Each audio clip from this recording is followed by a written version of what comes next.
I know as a senior, you're probably going to see your doctor on a regular basis, or maybe two or three or four doctors on a regular basis.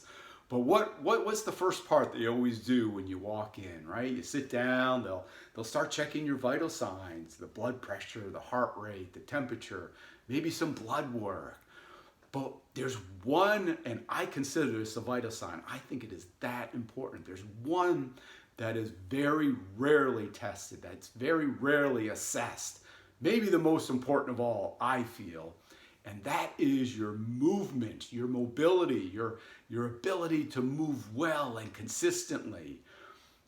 It is not being assessed. And unfortunately, as a senior, if you have a deficit in your movement, it is going to be very difficult to have quality of life as we age, as we get older and older. Movement, mobility is critical to quality of life.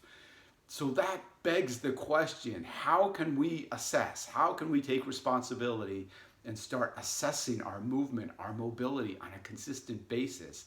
And I have a great little assessment for you. I call it the elevator test, because you can literally do it in the space of an elevator, and it takes about that same amount of time to ride the elevator from the first to the fifth floor. It's that efficient, but it is going to give you tremendous feedback on your ability to move well. Specifically, it's going to be assessing your strength, your mobility, and your stability. Those three components are vital, especially as seniors again and we get older. We need strength, we need mobility and stability. Those are prerequisites for any type of movement or mobility that we're going to be doing later in life. So let me give you an example of the elevator test. Here we go. And if you do have any contraindications to exercise or to any type of movement, or you're in pain, or you have a medical condition that prevents you from exercising, please do not attempt this. But if you are clear, if you have a clean bill of health, you have to start doing this on a weekly basis, again, I would state. And for your first attempt also, I would have someone with you just in case you need a little assistance, a husband or wife or friend or son or daughter, someone just to spot you, just in case you need some help with this. But this is how it goes. The first part of the elevator test is I want you to squat down as far as you can to the floor, and then hold that position for a second or two. From there, you're going to walk your hands out in front of you and your feet behind you, so you're in the start of a push-up position. From there, you're going to slowly lower your body to the ground. Pause again. From this position, I want you to roll over onto your back. So we're going to roll to the back and pause. Hold this position. Next, I want you to sit up without using your arms and keeping your legs straight. We're going to sit back up here. Hold that position. Next, I want you to turn to one side and position yourself so that you're on all fours, your hands and knees. Then I want you to step forward with one leg, prop yourself up, straighten your back, hold it, and now without using your hands to push or grabbing onto any furniture, I want you to step up and stand up.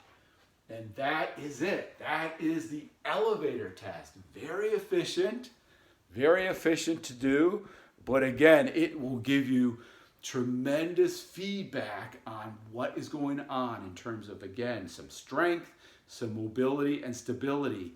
And if you are not able to complete the elevator test, any component of it, if you're having difficulty struggling or you cannot do it, you just cannot do it, then that is a big, bright, blaring red flag that you have a mobility, you have a movement deficit, and you need to start addressing it today, because as we get older, it's going to become more and more difficult to correct these movement deficits. So you have to be on top of it right now, There is so much you can do. You can correct any deficit if you find one during doing that assessment. It can be corrected. It just has to be done though. It's critical that you start today to start to work on it. So again, the elevator test, I believe it should be a vital sign. It should be monitored, it should be assessed. I tell my clients, again, do it on a weekly basis just to stay ahead of it. We want to be preventative. My name is Erik. I've been a physical therapist for a long time, over 2 decades. I've created a practice. I call it the Gaitway Group, gaitwaygroup.com. I'll put the notes below if you want to check it out. Gaitwaygroup.com is my website. I give away a bunch of free material. So at the very least, just check it out. I'll send you so much material. No strings attached. It's all yours.